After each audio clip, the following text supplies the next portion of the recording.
A new report will be issued, or will be released tomorrow by the UK's Overseas Development Institute, talking about supporting economic transformation. Says business as usual will not help Nigeria the much-needed economic transformation. So it's been 1 year since President Buhari's administration took over the management of the Nigerian economy. Joining us to discuss this is the senior partner at B. Adedipe and Associates, is also an economist, Dr. Adedipe. Thank you very much. Good afternoon. We appreciate your time. There's this new report coming tomorrow, talking about supporting economic transformation, and we're going to use the last 365 days. And the report says partly that looking at global experiences from developing countries that have managed to change the structure of their economies, business as usual will not be the way for Nigeria to go. Do you think we spent the last 1 year doing business as usual?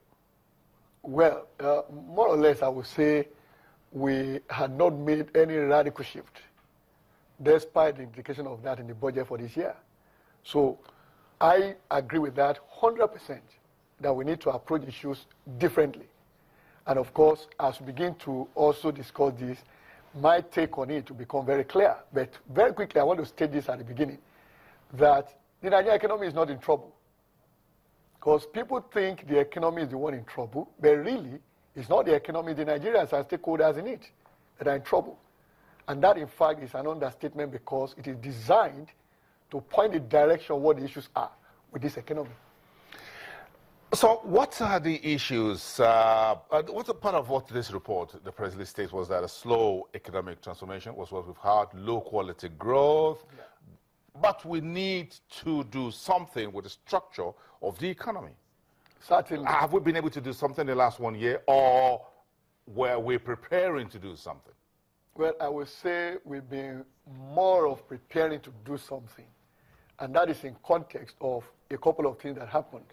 Number one was the huge delay. I use the word huge here, the delay in passing the budget for 2016.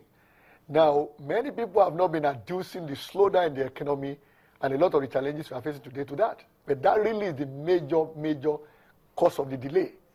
We lost 5 months effectively. Even as we talk, we can't really say that the budget implementation has actually commenced. So now, the issue again is this, that it is so easy to talk about assessing the government or assessing the economy, whereas really we should be assessing the stakeholders. Because what makes the economy is the behavior of the stakeholders of the economy. So in which case, how have we behaved?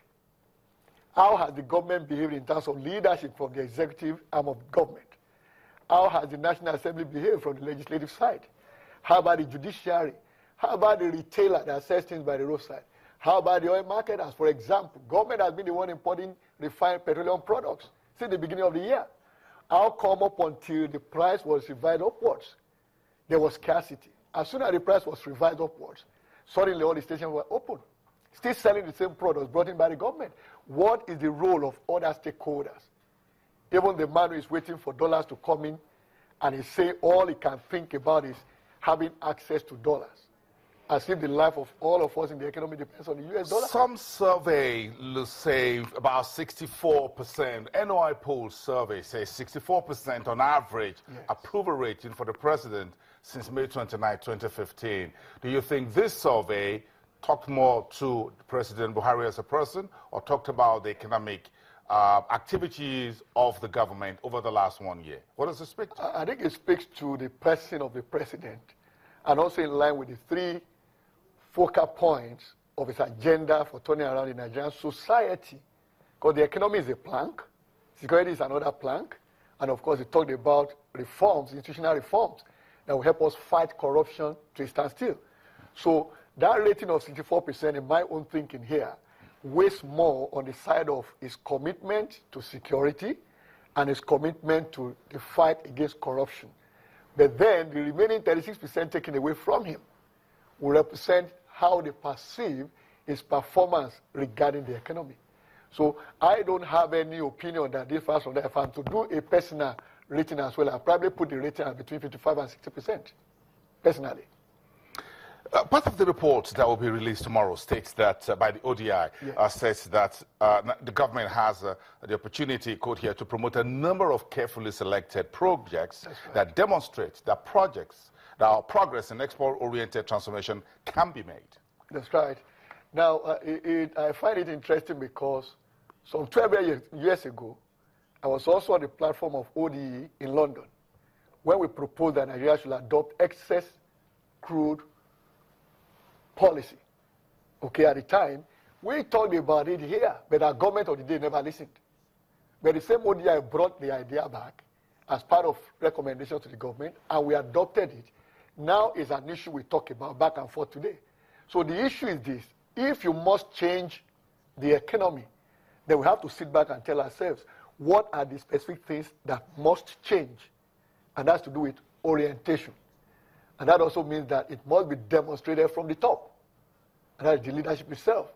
If one of the key aspects to this is for us to grow our non-oil economy, which has been a problem in this economy for over 40 years. Because ever since oil became an issue in Nigeria, before we've been talking about, we started with being a net importer of non-oil goods. Then we transformed from there to becoming net importer of refined petroleum products.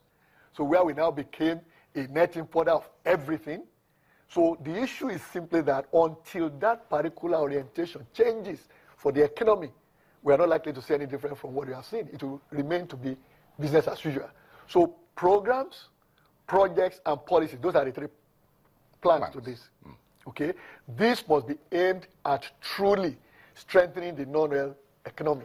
The government and its agents agents have said, look, we are very clear on policy objectives and direction, but a growing number of economists within and outside keep saying, look, we need further clarity. Could you clear this for us, please? All right. Now, my own take of the policy direction as I heard it in terms of the budget and what we call pronouncements by key government functionaries point in a clear direction. There are four basic things any government should be concerned with in terms of managing the economy. The first is how to expand the value of economic activities going on in that particular system. And that talks to your gross domestic product, okay? Which means people must be able to find themselves in an environment that encourages business. That is to produce, and then the other side of consumption and the linking between distribution and exchange, as we call it. Now, that's the first plank. The second plank now talks to inflation. And that means, yes, you need moderate inflation to encourage growth of output. But then that inflation, I use the word moderate, that means it shouldn't go out of hand. But now Nigeria is running in double digits in terms of inflation rate. So that also is an issue to be addressed. But how do you address that? That is what those policies should be talking about. The third one is what I call your balance of payment. It should be viable. And that's a major area of challenge for us because of our largely import-dependent consumption habits. Then the final one, which relates to employment, is that there must be full-factor employment. And that talks not only about labor and capital, there's also the entrepreneurship side, which in fact means we must be able to encourage innovation, creativity, because that is what entrepreneurs are known for in the contemporary economy. Not as risk takers, we knew when we were taught economics in the secondary school, okay? But as risk takers. Who will take a risk on Nigeria today? Who will take a bet, okay, in terms of coming up with new businesses? Now, I have some funds in my pocket. I'm thinking of what to do. And I need some permits in some aspects, some, let me call it, the bureaucracy. And only get there, and I find that not only is it taking me so much time, but somebody is standing there and say, what is in it for me? So that is still an issue. So in terms of ease of doing business and competitiveness and openness, we need to do something. A final one. We have just about 1 minute. Wow. This report also will talk about the need to lay the entire economic transformation on a major central government agency or a ministry, and that was what has happened in developed economies that have gone through us. So where would you place this for now? Who should we lean on? Now, if you ask me, the primary responsibility, because this government has done something very beautiful, and that is to separate the treasury from national planning. Okay? Now, if you ask me when it comes to national development, national planning should be at the forefront of all this. Because they carry the plan, and they should also have responsibility for monitoring its implementation. Because they also have the budget. Finance Ministry provide the funding. That's why I use the word treasury for them. Okay? Treasury funds the activities. Planning is in charge of ensuring these things get done. And of course, they report to the president. Now, the central bank also will come in terms of aligning fiscal and monetary policy, which means we must be driving in the same direction. Not when we are expanding fiscal, operations, then central bank is coming to pull back and says, I'm more concerned with inflation. They must all sit down as a team. And that is why we're talking about the economic management team. They must sit down together and define how this government is going to go in terms of reforming the economy. Thank you, Dr. Bildad Adedipe. 365 days behind us, another 365 days ahead of us. The clock starts right now. Thank you very much for coming. We appreciate that. Adedipe, senior partner at B. Adedipe, an associate and economist, talking to us here on Business Incorporated this Monday, the 30th of May. I am Bosin Namafayu. We thank you for watching wherever you are. News comes first here on Channels Television, Nigeria's news leader. That's at the top of the hour.